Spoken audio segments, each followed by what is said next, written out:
Shalom, all praises, glory, and honor to Yahweh Bahashem, Yahweh Shai Bahashem, Rachak Wadash, the one to the apostles and elders of Great Millstone who rule well. Peace, salutations, and blessings to you sincere Akim out there, pushing the truth across the four corners of the earth. I'm the brother Shimon of Chicago, Great Millstone, Chicago, the branch of Chicago. Just wanted to bring out some quick points on Acts 10. Because the subject of the Gentiles is still, to some people, confusing. It's, in my opinion, everything has been broken down to the point where it should be understandable at this point. But it's always somebody new listening, so we always have to go over certain things. And that's the milk. That's the process of bringing out the milk for the babes so that they understand the word. And this is Acts 10:1. There was a certain man in Caesarea called Cornelius. And when you look up Caesarea, it was a city in Israel which was created by Herod the Great. It was titled by Herod the Great because, of course, we know there ain't no Caesarea in Israel. But that was a city given by them. Of course, Israel at that point was under the occupation of the Romans, all right, and which is why they were from of the Italian band. And then when you look up a band, it says a band was like a tenth of a legion. Right, basically, is a 100 men. It could be more though. All right, soldiers. And that's what Jake does when like in America, a lot of Jakes, that was their opportunity to serve in the military, and then they could be seen as of a certain status, even though that shit has never worked. It didn't work then, it don't work now. All right, but the point is, him and these men were of the Italian band, and they were in Israel. It says a devout man and one that feared the Most High with all his house, which gave much alms to the people and prayed to the Most High always. And see, that's the hint right there. Because an Edomite is not going to do that. A heathen from another nation is not going to do that. They're not going to pray to the Most High. They're not going to give alms. Right? Esau is a nigger. So we know just from off of that, we understand that this man is an Israelite. If he's devout, right? If he's what's the word? Chasad.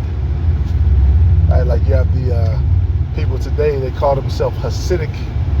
They wear the damn top hats and all that shit. All the black and stuff. That has nothing to do with being devout. But they call themselves by that name. But the real devout ones, basically in this time, is going to be the elect. All right, so this man was seen to be devout. Right? I had a couple of precepts for that too, because we know what the scriptures say. The fear of God is the beginning of wisdom. This is Proverbs 9:10. The fear of the Lord is the beginning of wisdom, and the knowledge of the holy is understanding.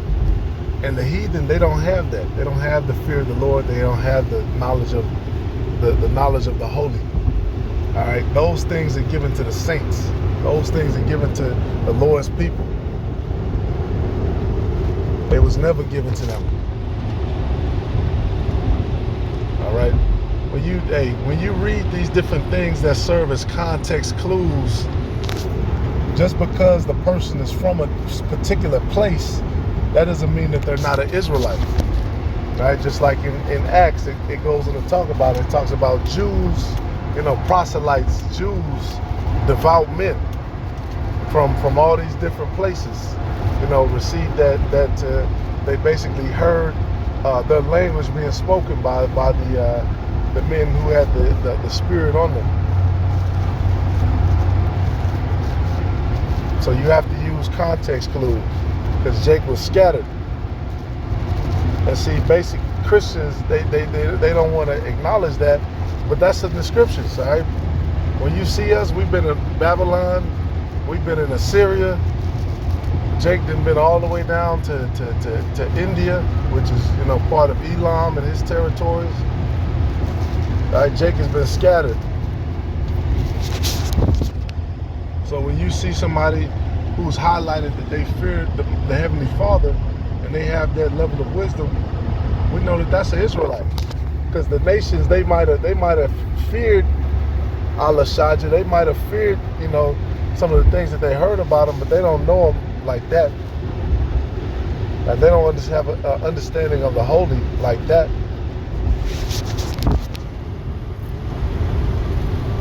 Right? Verse 11, for by me the days shall be multiplied and the years of thy life shall be increased. You think that the Lord gonna do that with an Edomite? Come on, man. This is talking about our people.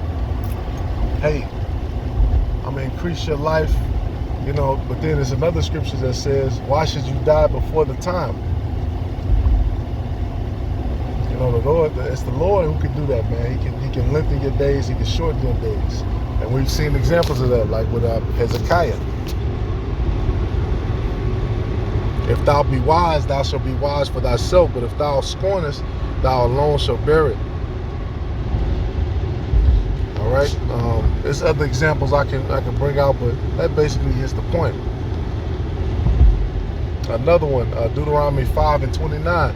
Oh, that there was such a heart in them that they would fear me and keep all my commandments always, that it might be well with them and with their children forever. It's talking about Israel.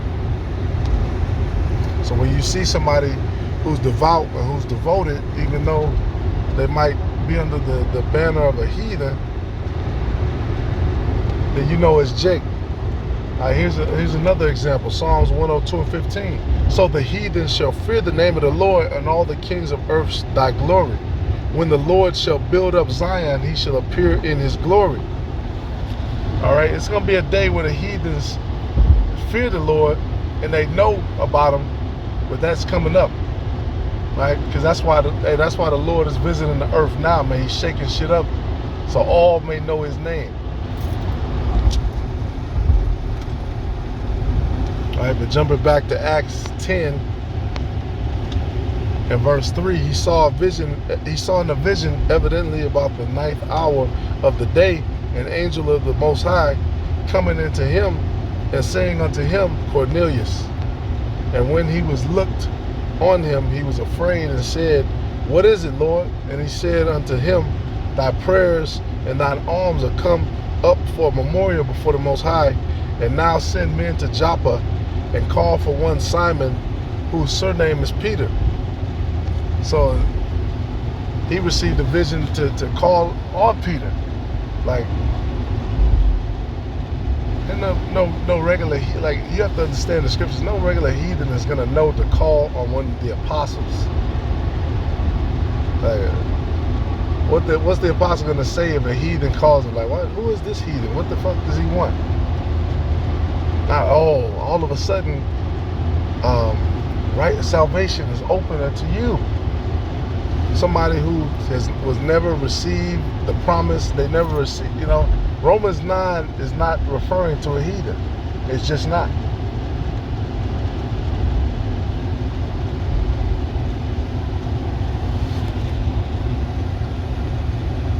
Verse 6, he lodgeth, come on, man, it's told where he's even living at. He lodgeth with one Simon, a tanner, whose house is by the sea, by the seaside. He shall tell thee what thou oughtest to do.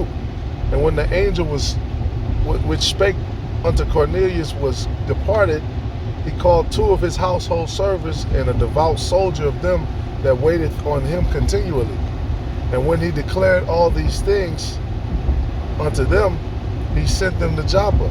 On the morrow, as they went on their journey and drew nigh unto the city, Peter went up on the housetop to pray about the 6th hour, and he became very hungry and would have eaten, but while they made ready, he fell into a trance, and saw heaven open, and a certain vessel descending unto him as it had been a great sheet knit at the four corners and let down to the earth, wherein were all manner of four-footed beasts of the earth, and wild beasts, and creeping things, and fowls of the air. All right, and if you don't have the law, statutes, commandments in you, you're likened unto a beast. All right, the heathen nations are likened unto beasts. All right, dogs.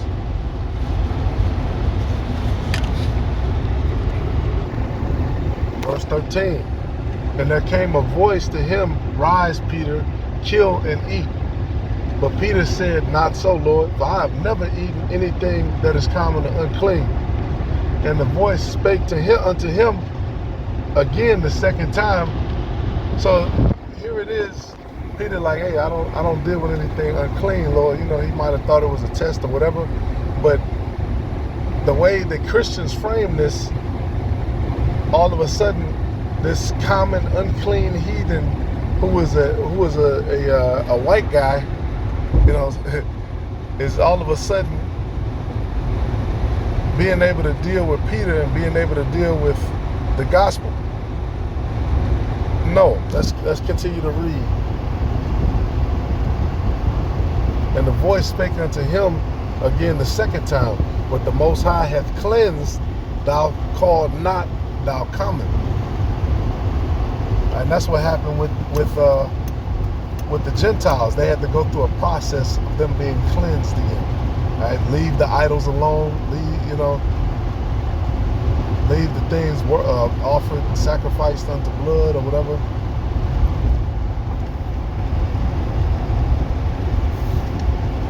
It was a process, and people didn't like that process.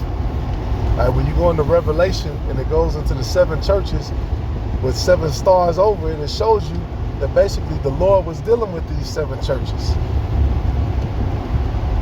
All right, his blessing was on it.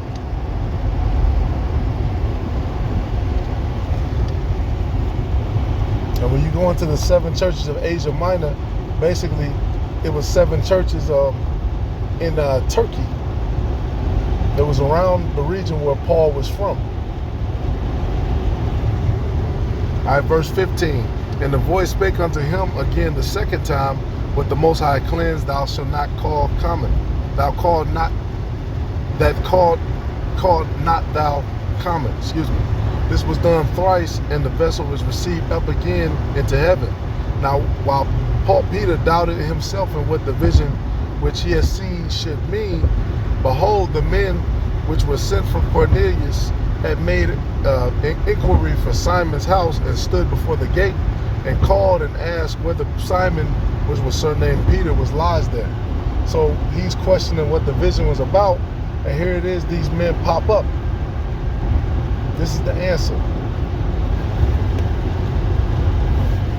Like, this is all of the Lord. While Peter thought on the vision, the Spirit said unto him, Behold, 3 men seek thee. Arise therefore and get thee down, and go with them, doubting nothing, for I have sent them. So you really think the Edomites are our enemies? You have all these scriptures like what Peter says, we're going to crush their heads. Where's that at? 1 second, it's just like, matter of fact, this is 2 Peter 2:12. This isn't the one I wanted, but it's another one I had to put in the comments. It said, But these as natural brute beasts, made to be taken and destroyed, speak evil of the things that they understand not, and shall utterly perish in their own corruption.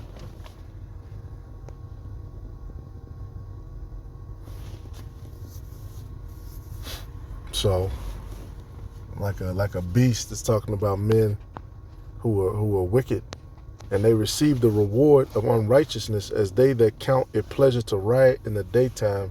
Spots they are and blemishes, sporting themselves with their own deceivings, while they feast with you. And Peter was talking about the church, man. He was talking about, keeping the church pure. That's his letters were of instruction.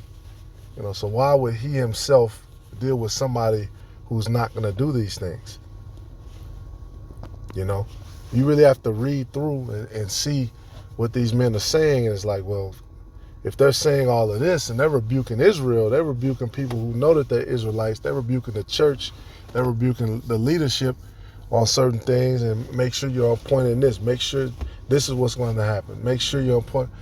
Then he's gonna be fetched by some random heathen and then go to him and deal with him. Come on, man.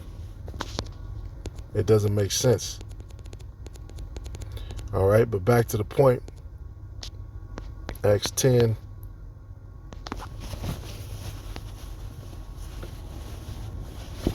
And I think I was at 21. Then Peter went down to the men which were sent unto him from Cornelius and said, Behold, I am he whom ye seek. What is the cause wherefore ye are come? And they said, Cornelius, a centurion, a just man, and one that feareth the Most High, and of good report among all the nation of the Jews, which is important to highlight, a good report amongst your people. You know, that's a part of, you know, who we are, having a good report amongst the those who don't believe. All right, who was warned from the Most High by a holy angel to send for thee into his house and to hear words of thee. Then called he in and lodged them. And on the morrow Peter went away with them, and certain brethren from Joppa accompanied him. And the morrow after they entered into Caesarea, and Cornelius waited for them and had called together his kinsmen and near friends. Come on, man. Called together his kinsmen and near friends. And as Peter was coming in, Cornelius met him and fell down at his feet and worshipped him. But Peter took him up, saying, Stand up, I myself also am a man. And as he talked with him, he went in and found many that were come together.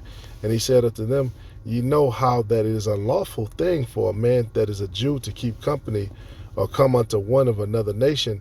But the Most High has showed me that I should not call any man common or unclean. Yeah, because they were his kinsmen, even though they were from another nation, they were his kinsmen. Therefore came I unto you without gainsaying. As soon as I was sent for, I asked therefore for what intent ye have sent for me. And then, you know, the conversation goes on.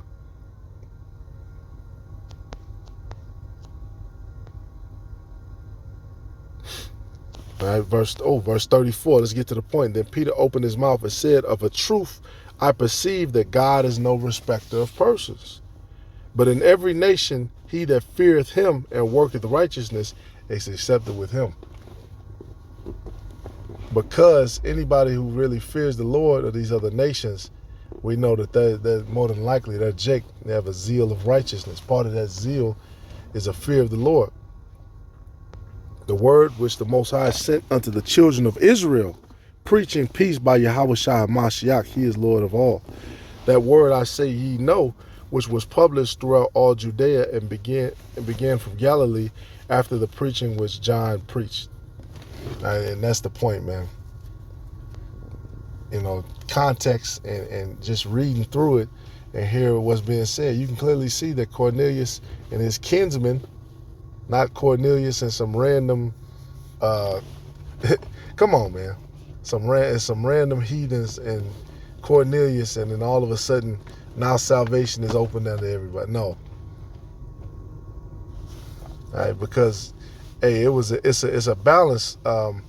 You know, a sojourner, a foreigner, you know, they could come back. They had certain rights, but they were kind of looked down upon. They weren't in Israel. They weren't in the place of what's the nickname for Israel? Is the place of perfection, place of beauty. They weren't in the Lord's favorite pit. They weren't in his land. So it's like, who is this guy? You come into this land, you know, we already know from the stories, you know, how lions came in when the heathens moved in, and the lions was fucking them up. So if you're in that land and you're not following after the ways of the Lord, you're going to get jacked up. All right, and then you have those who are looking at these different people returning, like, who are these people? What are their strange ways? Some of them might have the appearances of heathens. You know, they might have the same little, you know, defects. Like, you know, you got a guy with an Asian mother, he's gonna have that look a little bit. He's gonna, might have the chinky eyes or whatever. Somebody whose mother might be a Hamite or whatever, they might have them yellow ham eyes, dark skin, whatever. It's different, it's different layers to it. But the main one being the spirit. Right? And this is what Peter was being shown. This is what we're being shown. And this is why when the Lord was born, it was said to be, according to prophecy, a light to the Gentiles. Right? So Lord willing, this is edifying for the elect. We're under the same light because we all woke up. We weren't in Israel. We don't visit Israel 3 times a year.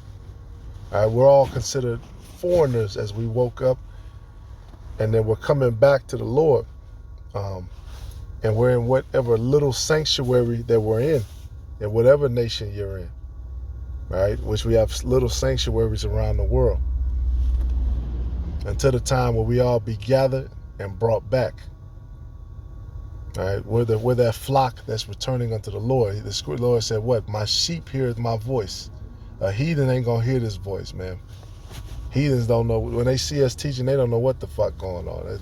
Some of them will nod at you. Some of them will just look confused. All right, but Jake is the one who hears it, and they either want to get wicked, they want to argue with it, or they want to try to gainsay the word, or try to play with the word, or they agree with you. That's Jake. All right, so shalom to the elect, Ababa Ball.